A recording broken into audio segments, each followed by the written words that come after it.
there's a lot of knowledge on the river ecosystems, right? And we know a lot about the Great Lake or the lakes, and we know a lot about rivers, but we don't know a lot about that intersection between lakes and rivers. Especially when you look at the Milwaukee estuary, there wasn't a lot of information on what basically lied underneath the water, whether it be detailed bathymetry or what kind of vegetation habitat, fisheries habitat exists, what type of sediment exists, what the bottom looks like. So that's what that program was aimed at figuring out. What type of habitat exists in the Milwaukee estuary, and what came out of that was certain ideas or ways to look at possibly improving that habitat, right?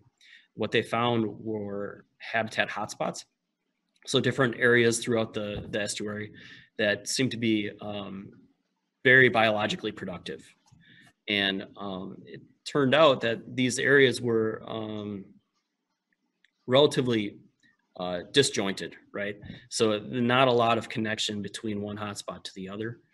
And the hope is to improve these habitats and be able to provide corridors or improve the habitat between the hotspots, so that we can get better habitat overall, so that these species aren't just trapped in their little zones. So that's where the further project, the project that I'm currently working on, that's what that all stems from.